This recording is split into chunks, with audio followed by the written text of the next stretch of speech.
The test is in 4 parts: Part 1, Part 2, Part 3, and Part 4. Now look at Part 1. Part 1. Hear a conversation between a woman and the librarian. Now you have some time to look at questions 1 to 6.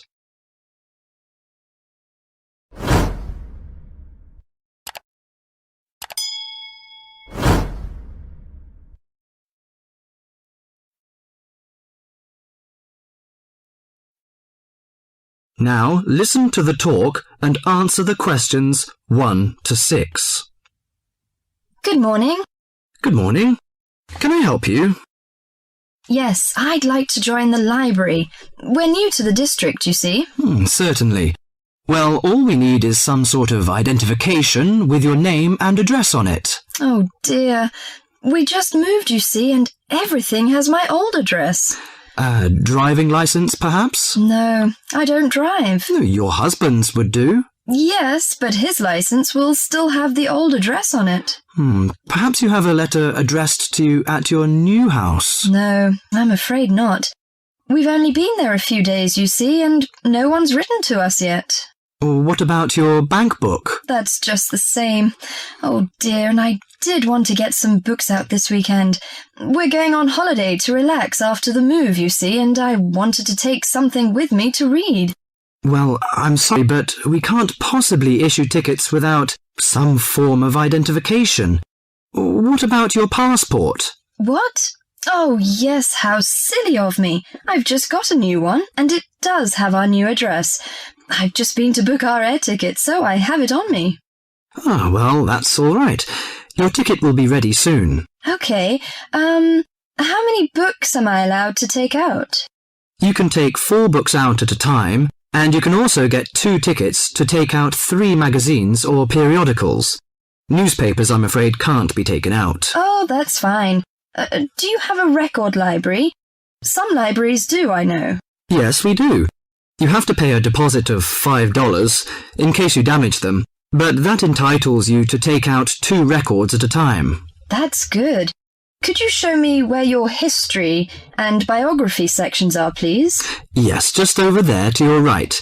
If there's any particular book you want, you can look it up in the catalogue, which you'll find just around the corner. You can also find a touchscreen information service on level 2. Thank you. Oh, and how long am I allowed to keep the books for? Well, the normal loan period is 3 weeks, with 2 weeks extension. Oh dear. We're going away for 4 weeks. Can I renew them now? I'm afraid not. You must do that at the end of 3 weeks. I see. Thank you very much.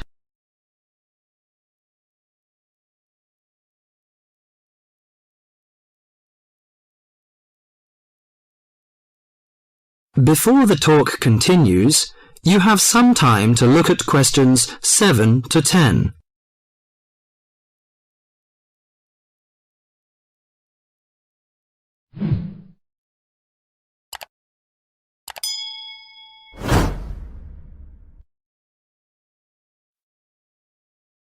Now listen to the talk and answer the questions 7 to 10. Well, let's go into some details. Your name, please, madam? My name is Barbara. The surname is Cooper. It's spelt as Cooper.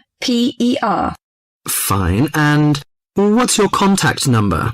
If we have new books coming, we can contact you in time. Good. You can call me on 723-6518, but it's better after 5 p.m. You know I have to work during the daytime. Do you need the office number? I don't think so. It's enough. Could you tell me the address? I lived in King Road, but of course you need my new address. It's 25 St. Mary Road, Hanwell. That's Hanwell. Is that right? Yes. Do you need the passport number? I just brought it with me. Here you are. Yes, thank you. The number of your passport is G5798-0942. OK, and your ticket is ready. The number is M930123. Thank you. Could I take a look around and check out some books? Of course, as you like. That is the end of part 1. You now have half a minute to check your answers.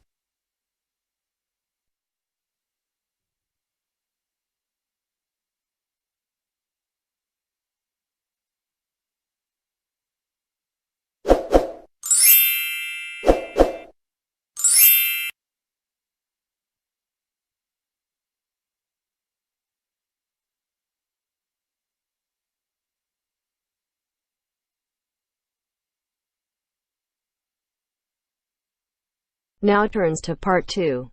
Part 2. You will hear a conversation about plans for a university sports centre. First, you have some time to look at questions 11 to 16.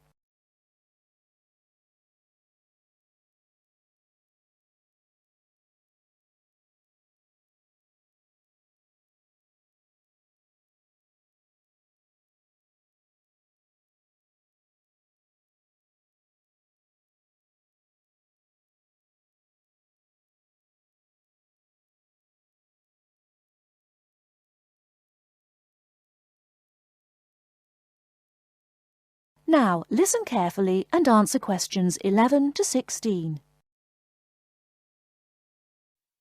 Before we go on to look at specific sports, let's think for a moment about the non-sports facilities we really need here. Things like better changing rooms and showers. Yes. If this really is going to be a state-of-the-art building, it'll need to have high-tech amenities, but also places for people to chill out after all the exercise they've been doing. Somewhere they can meet up for a drink or whatever afterwards is essential in a place like this. But what else? How about a sauna? Those who use them say it's the perfect way to relax after you've trained. The trouble is, though, that there's a debate going on about how safe they are. Some say it's risky to be exposed to all that heat before or after strenuous exercise, which of course is exactly when people in sports centres want to use them. There have also been problems with people overusing them to sweat off weight. So, to avoid any possible dangers, I don't think I'd include them on my list. Talking of dangers, I wonder whether we ought to have some sort of facility where minor injuries like cuts and bruises and sprains can be treated. Maybe. It would seem to make sense with all the mishaps that are bound to occur when you have so many people running and jumping about and so on. Ah, hold on though. Isn't the new medical centre going to be built right opposite? Yes, it is. It should be finished by the end of next year. Then there's no point, is there? Anyone who gets hurt can go over there, where there'll be much better treatment than anything we could offer on site. Yes, I can see that. What we should provide, though, is a facility with full-time physiotherapists for everybody on the campus, that is. As well as treating people, they could work on prevention of things like muscle tears and strains. Right. And something else the new place ought to have, also as a way of preventing injuries, is somewhere to test just how fit people are before they start lifting weights or running long distances and so on. Yes, I was going to suggest that. When I was at the Newport Centre, they put me on a static bike to check out my cardiovascular system. Then they worked out how much body fat I had.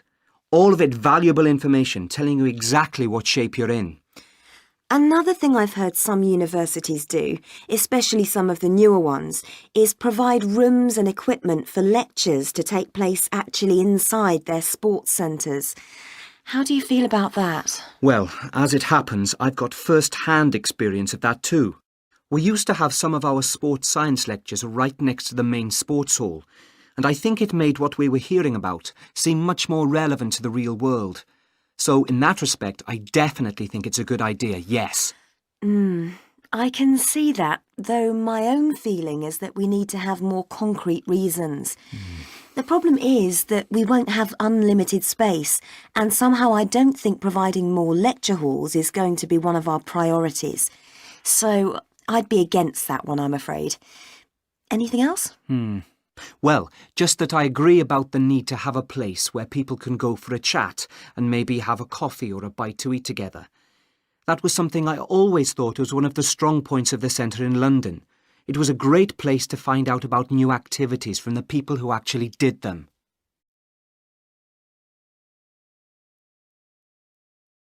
Before you hear the rest of the talk, you have some time to look at questions 17 to 20.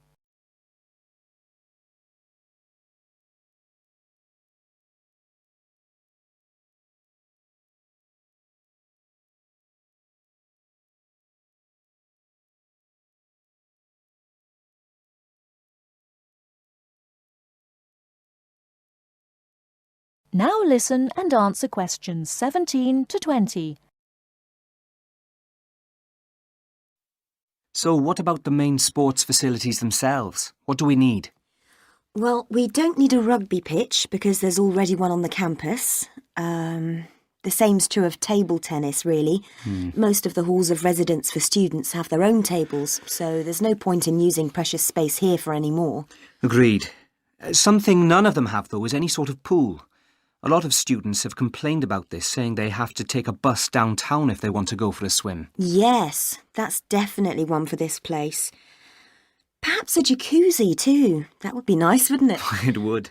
Perhaps next to the squash courts, just down there to the right. They are very popular, by the way. I think we should have a couple more here, don't you? Absolutely. And another sport that's been growing in popularity is volleyball, especially since we did so well at the last Olympics. Don't you mean basketball? Yes, I do, sorry. Anyway, the point is that there is a court in the old gym next to the Students' Union building, but it always seems to be fully booked up, even though it's not very good. And there's nowhere else on campus to play.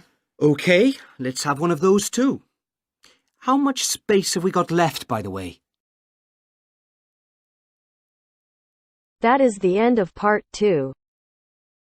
You now have half a minute to check your answers.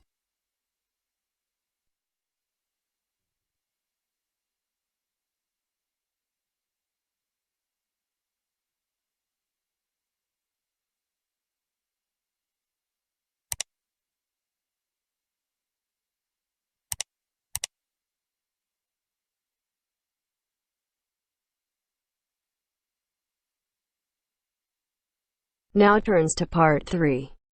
Part 3. You'll hear a lecturer talking to students about America in the 1960s. You have some time to look at questions 21 to 26.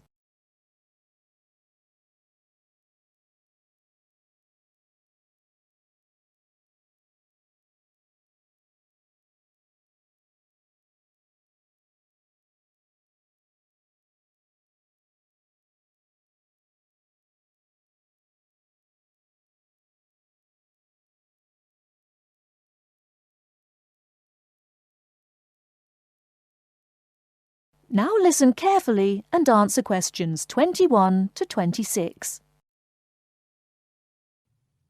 We begin our examination of America in the 1960s with the usual caution. There is no sense in trying to understand any decade without looking at what came before. Those of you who still have outstanding coursework on the 1950s would do well to complete it now, if for no other reason than it will help make sense of the next series of lectures. But we must press on, and I'd like to begin my talk about the 60s with a reference to one of those things that came before, the post-war baby boom. With the end of the Second World War in 1945, there began in the USA an era of perceived prosperity and security. In short, people started to feel that the world was a much better and safer place to bring up children. So, at the start of the 60s, all those children born in the baby boom, 70 million in the US alone, were teenagers. As the 60s progressed, and as this large number of people approached adulthood, there was a noticeable shift in the balance of power, and young people began to have a voice in ways that were not considered possible in the more conservative atmosphere of the preceding decade. Things were moving forward at a rapid pace. The literature of the time brought out all the taboos. Everything was covered, such as race in, for example, the book To Kill a Mockingbird. The role of women changed, and equality for women, well, let's just say that once certain books were published, women were no longer going to be satisfied with their roles as devoted wives and mothers. Through literature alone, the whole fabric of society was challenged, and by the end of the 60s, things would never again be as they had pretty much been for the preceding 40 years. It was a decade of protest, civil rights protests, feminism, the rights of minorities, the Vietnam War. All these causes led to peaceful and not-so-peaceful protests on college campuses and elsewhere. People had been given freedom of speech and they were going to use it. The crime rate rose to 9 times what it was in the 50s, as respect for the old order faded away. But it was also a time of great development. In medicine, the 60s saw the first heart transplant. In technology and the space race, where we saw the first American in orbit and lasers being invented at the start of the decade, and the first man on the moon, and the first primitive internet at the end. Before you hear the rest of the talk, you have some time to look at questions 27 to 30.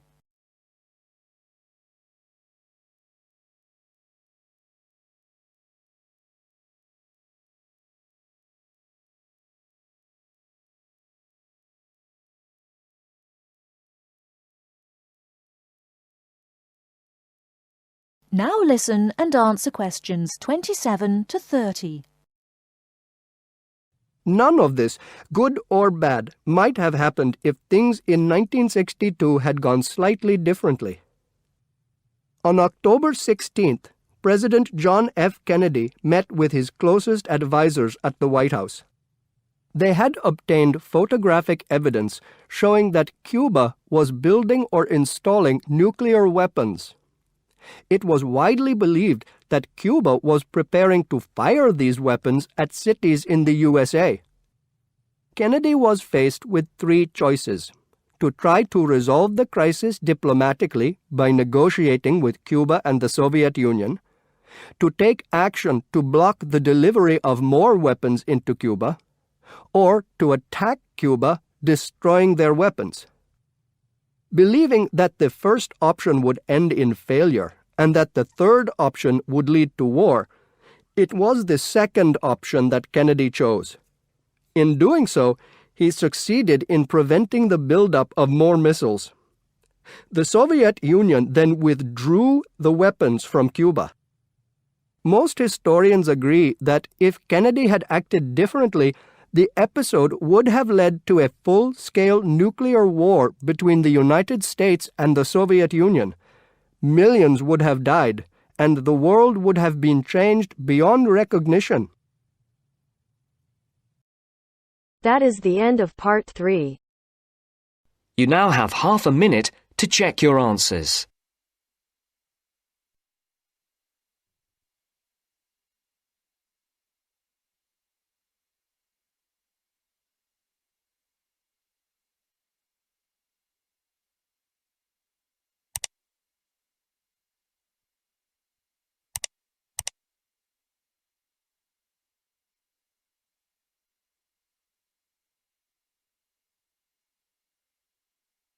Now turns to part 4. Part 4. You are going to hear the first part of a lecture on American culture and American customs. First, you have some time to look at questions 31 to 40.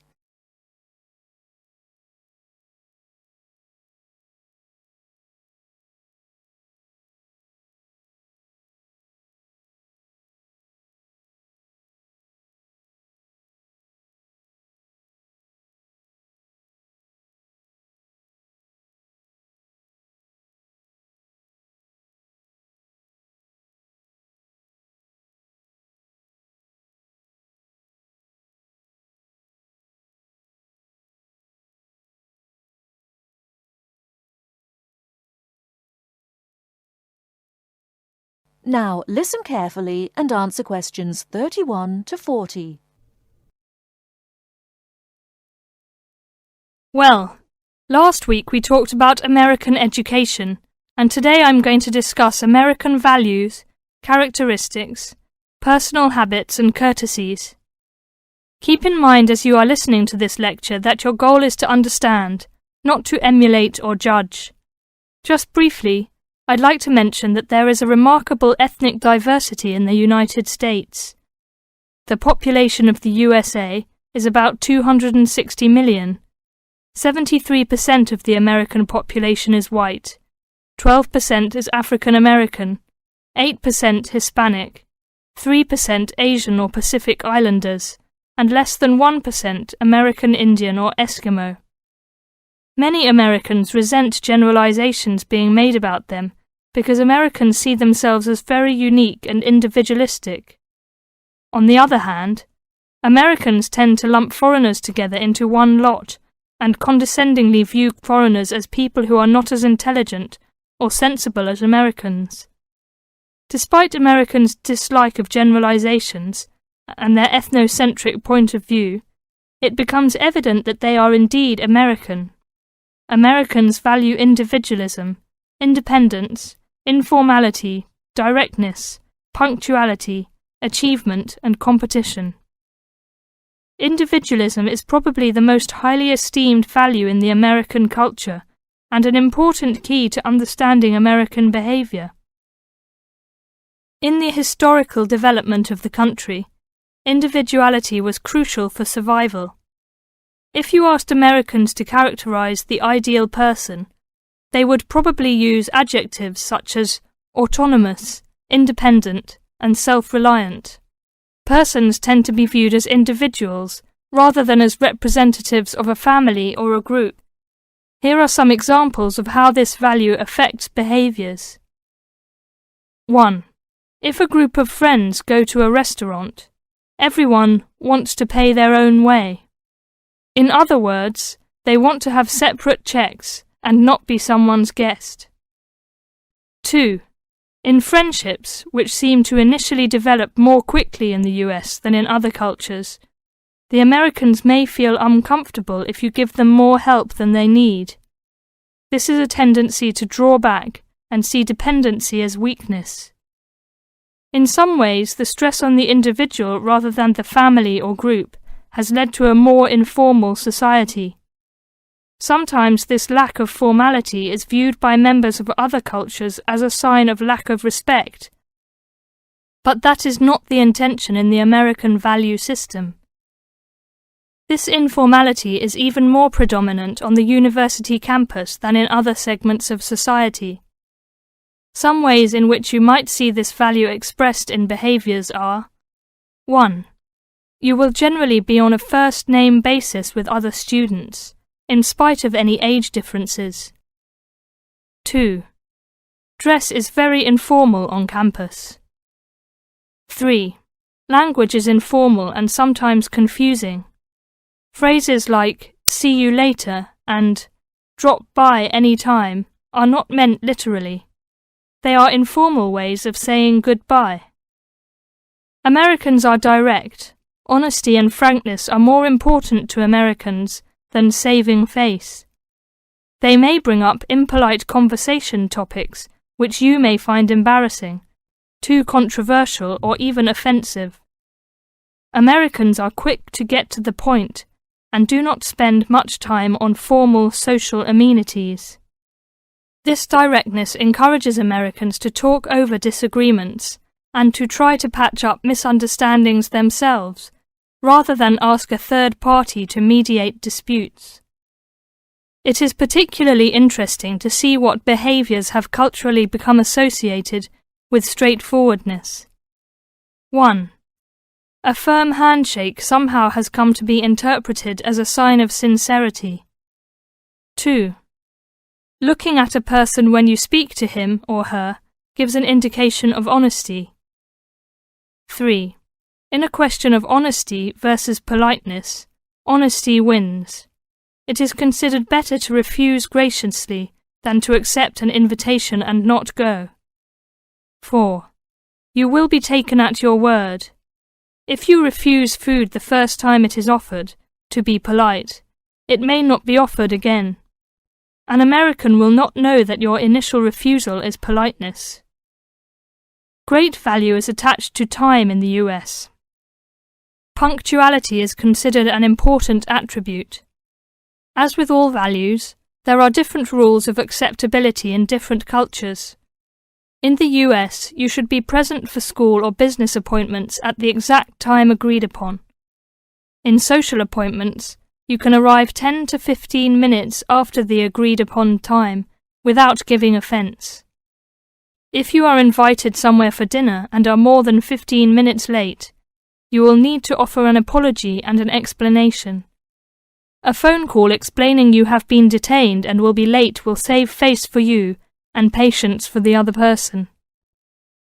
Americans also value achievement and competition. The American style of friendly joking or banter, of getting the last word in, and the quick and witty reply are subtle forms of competition. Although such behaviour is natural to Americans, you may find it overbearing or disagreeable. Americans are obsessed with records of achievement in sports, and sports awards are often displayed in their homes. Also, sometimes books and movies are judged not so much on quality, but on how many copies are sold, or on how many dollars of profit are realized. That is the end of part 4. You now have half a minute to check your answers.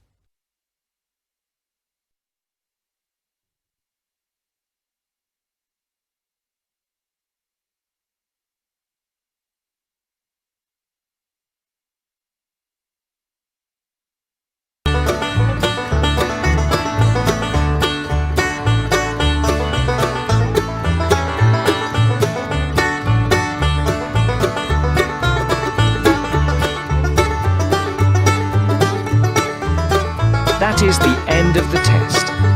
You now have 10 minutes to transfer your answers to your Ielts listening answer sheet.